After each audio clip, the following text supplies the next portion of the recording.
What is going on, everybody? You got Tone here, and I am back bringing you guys my team builder for week number 7 of the NPA Minors. We are back. I know that this is going up a little bit late, but it was Thanksgiving. I didn't really have time to record this prior, and we had the battle, I think a little bit before Thanksgiving, but I didn't have the time to record it and all that stuff, and it was kind of a long week, not gonna lie, and to make matters worse, the matchup I had for this particular week was pretty much by far the worst matchup I probably have ever had in my draft league format career. So if you guys missed last week, we took on Johnny and the Oregon Ducklets, and we came away with a tough 2-0 loss with some plays I could have made a little bit better, but this week we're taking on Melontosh and the Exeter Chief Electivires, if I'm saying that correctly. So he is currently 2-4 heading into this matchup. Of course, we are 4-2 with a +5 differential after last week's battle. And just looking at the team matchup, you see there with Mega Gardevoir, Excadrill, Entei, Gyarados, Bisharp, Smeargle, Gigalith, Zoctu, Mismagius, Rotomo, and Avalugg. First thing that yells out to you, well, to me in the matchup, is the fact that how badly Excadrill just destroys my team. Like, if you just look up and down my roster, ground plus steel, pretty much essentially just 2 KOs everything on my team. And the other thing to note is the fact that not only is Excadrill a threat with the potential of having Sand with the Gigalith, there's also the fact that he has other physical threats that can pile up and gang up on my defensive Pokemon and just overwhelm them altogether. Not even Excadrill, there's Entei, Gyarados, Bisharp. Like, they just come together and just wear me down.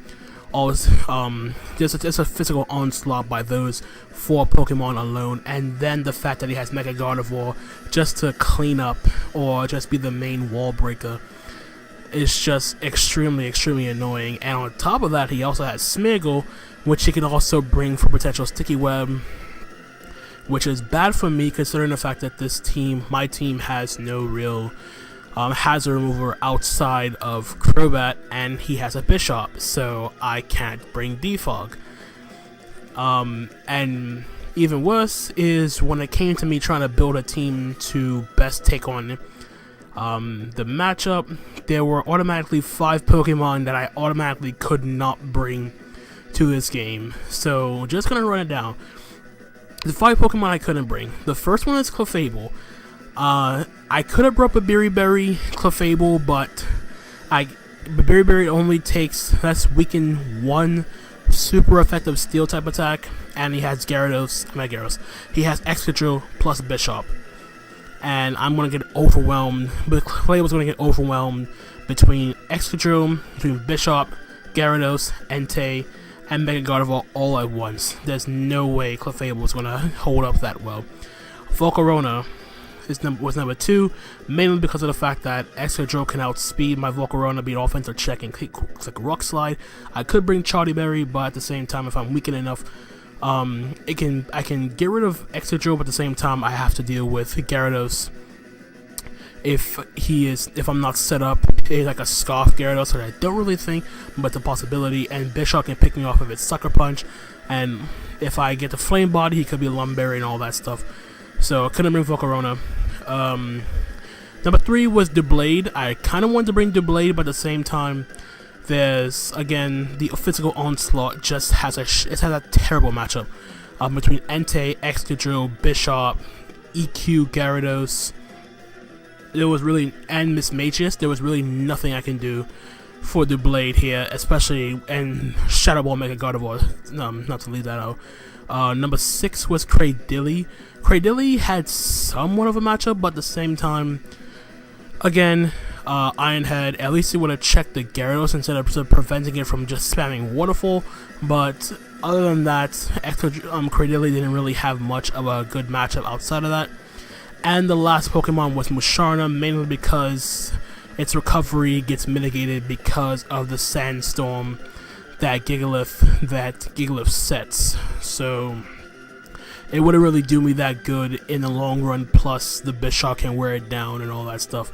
So I'm essentially just left with 6 Pokemon, which is basically the ones I didn't mention. So Mega Gallade, Diggersby, Crobat, Drapion, Jordagon, and Lantern. That's really all I had to work with this in this matchup. Everything else just had a crap matchup, and it was very, very frustrating at first, but I tried my best to make the best team possible given the matchup and the circumstances. So I'm just going to run on the team that I built for this battle. So first up, we have the Crobat with Brave Bird, U-Turn, Roost, and Taunt. Like I said earlier, I couldn't bring Defog because of the fact that he has a Bisharp, and I figured I would like to have something that can at least take a hit from a Excadrill. The EV spread is designed to take a Rock Slide from Excadrill if it's max attack adamant.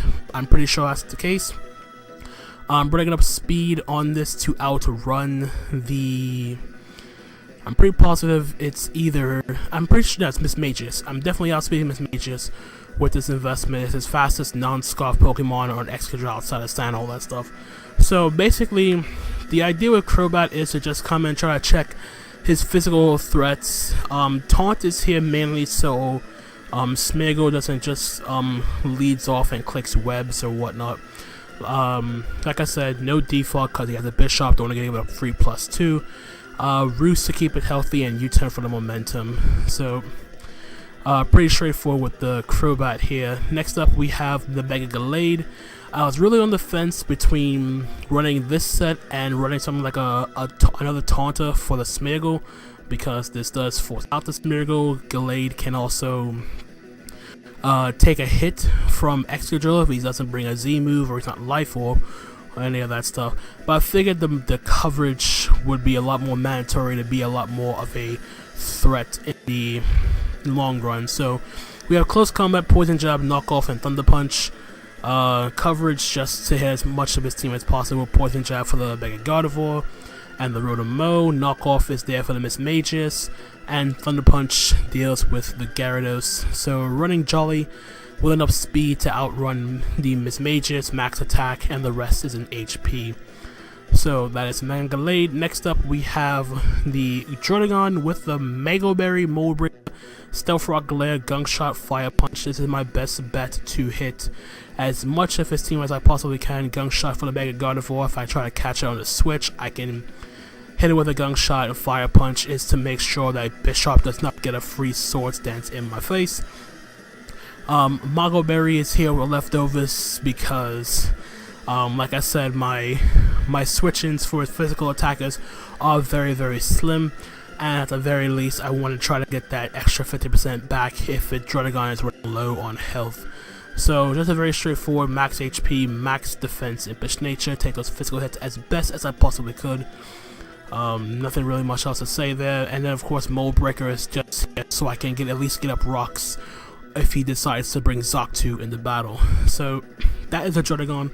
Next up is again the Lantern. Running a defensive Lantern here because my true switch-ins to a Bandit Taker Fire is minuscule at best. This is the only switch-in I have that doesn't mind getting burned. So Scald, Volt Switch, Toxic Heal Bell, max defense. Try to take on Entei as best as I possibly could. 100 HP plus the special defense, I believe, lets me take a Hyper Voice. I have a best chance of not getting 2 KO by a Hyper Voice from a timid max special attack Mega Gardevoir. And that's pretty much it. It's like I said, it's mainly just here to check the Entei, because I don't have a Sacred Fire switching. Toxic is to wear down his bulkier stuff, Heal Bell to keep itself healthy, and then Skull plus Volt Switch for stab and slow momentum. So then, number 5, we have Diggersby. Agility 3 attacks. This is my best way of hitting his entire team neutrally. I also have to try to find a way to set up on anything that's not one of his offensive threats, because of the fact that there are a crap ton of threats to his team.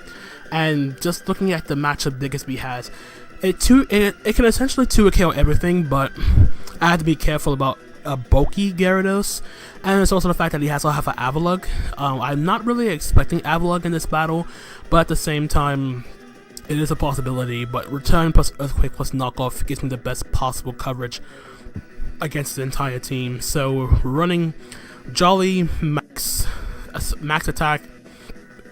If I recall correctly, the speed is for max speed Smeargle. Yeah, it outspeeds Smeargle, and the rest is put into defense and 29 IVs and HP to hit a Life Orb number. And lastly, we have our Drapion, which is for once not Spadef, but it is Assault Vest.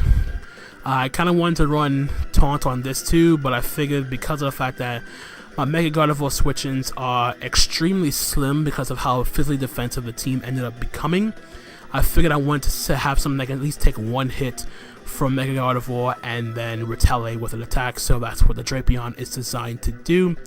With Earthquake, Poison Jab, Knockoff, and Aqua Tail. Earthquake just give me the coverage I need for the stuff like Entei and for the Bishop. Poison Jab for the Mega Gardevoir, of course. Knockoff deals with the Miss Mages and the Zoctu. And Aqua Tail is my way of dealing with the... Aqua Tail hits Gigalith, so is Earthquake. It also lets me hit stuff like... It also lets me hit them in the off chance that one of them is Air Balloon. That's what it was. I think that was the case. I'm not really sure why I had Aqua Tail otherwise, but I had it for some other reason, but I don't really remember. It's been a while since I last had this battle. So, I'm sorry if the team builder seems like it was a little bit rushed, so to speak. But I am behind, like I said, I didn't really have time to record this.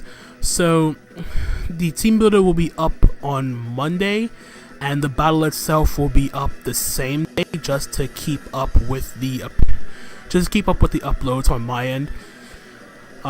Because I want to make sure I get my week 8 battle up standard time on Fridays, with the team builder and the battle on Saturdays, so to keep up with the appearance. So in terms of the playoff scenario, which I didn't really explain at the beginning of this video, I am currently 4-2, and there's 2 weeks left to go in the regular season before the playoffs. All I have to do is win at least one of my next 2 games, and I'm in the playoffs no matter what. So hopefully this is the week we can get the win to ensure our playoff position, but at the same time this matchup is very, very terrible, but I will try my best in this battle nonetheless. So once again, hope you guys are looking forward to it. That is a team builder. If you guys enjoy, leave a like, subscribe, and all that good stuff. And that's going to be it from me. Until the next time, guys, my name is Anthony, aka Tone. I'm going to catch you guys on the flip side. Later.